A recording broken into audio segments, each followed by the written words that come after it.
No one cares. No one cares. Nigel Farage rubbishing earlier allegations about a £5 million personal gift, which he says he was under no obligation to declare. It's literally none of your business. None of your business. Is it busy in there, George, do you know? It's not busy. It's a pedestrianised area, yes. Yeah. His reaction to gifts from his friend and advisor, George Cottrell, security, transport, staff and occasional accommodation, was similarly dismissive, saying he had followed the rules. George Cottrell served a prison sentence in the US after an FBI sting on dark web money laundering.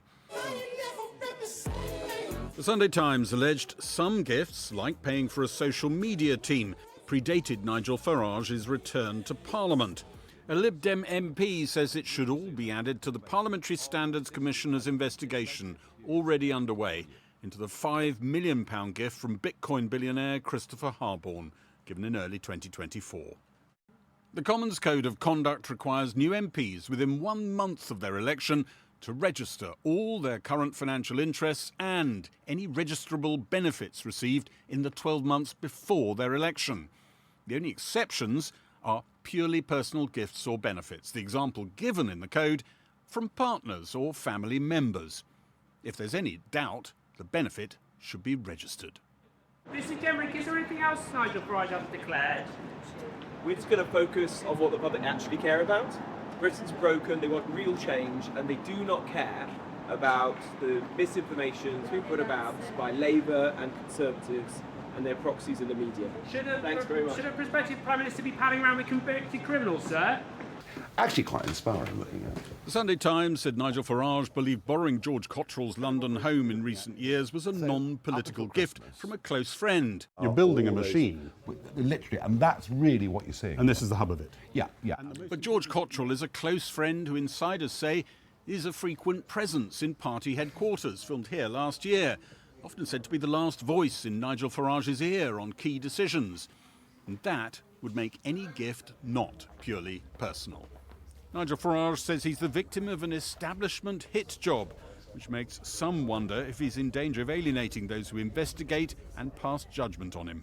It's clear that in the past, those people who've not been cooperative, who've in effect challenged or not accepted the process, have emerged with more severe sanction than those who comply with the process. Yeah, it is. Reform UK say Nigel Farage is cooperating with the investigation. Excuse me, boys, please. Excuse me. If that investigation finds against him and the Standards Committee imposes a suspension from the Commons of longer than 10 days, it could mean a petition triggering a by-election in his Clacton constituency.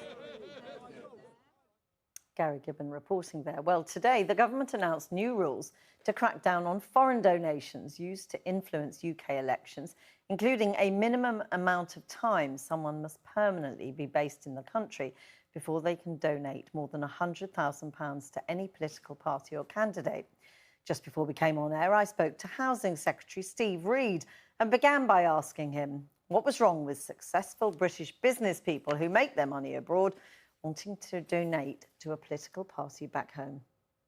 Well, the reason, again, is to do with transparency, knowing where that money is coming from. If you're a British citizen, but you're living abroad, you're paying your taxes abroad, you're running your business primarily abroad, we can't tell through the banking system where that money comes from. So you are therefore a risk for a malign foreign state like Russia to funnel money through into British elections to seek to influence them in their own interests. We know, by the way, that the Russians want to do this kind of thing because we had the former Reform UK leader in Wales, Nathan Gill, who's now serving time in prison for taking bribes from Russians to do their bidding in the European Parliament rather than the bidding of the British electors who sent him there. We cannot leave our democracy exposed to abuses like that from foreign states, so we have to take action.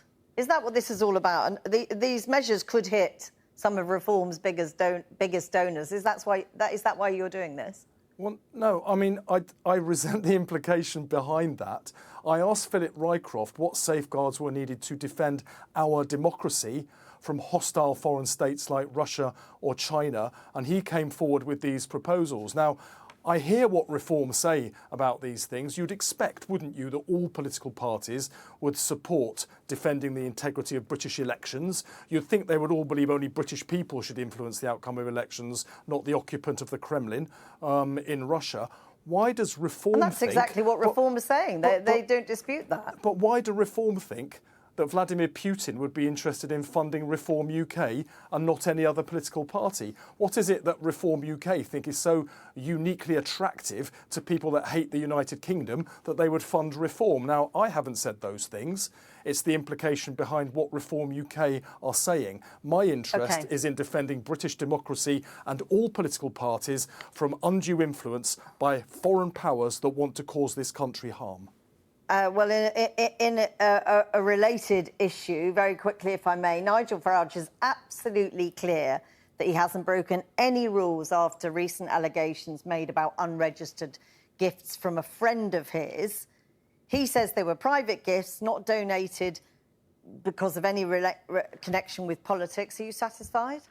There's a very fuzzy line, isn't there, between, you know, multi-million-pound gifts from a friend and multi-million-pound donations to a political party that should have therefore been declared. Now, Nigel Farage has not been clear and transparent. Unusually for Nigel Farage, he's not touring the studios to answer your questions and other journalists' questions about these issues, which are of great concern to the British public. So he's issued a statement saying quite clearly he doesn't believe he's done anything wrong. Yeah, he's issued a statement, but he's not answering questions. But regardless of that, he's been referred to the Parliamentary Standards Commissioner.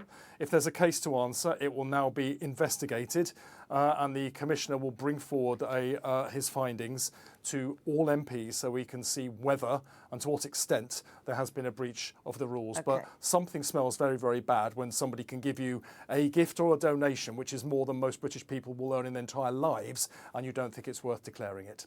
I know, obviously, he says it was before he had decided to become an MP. But very briefly, if I may, Reform say this is just evidence of an establishment attack on a man you're all afraid of politically, and that the voters will see that they're not interested in the story. Is there a danger that they're right here and this could backfire? After all, we remember the free glasses, the clothes, the concert tickets, the football tickets the PM and members of the Cabinet enjoyed.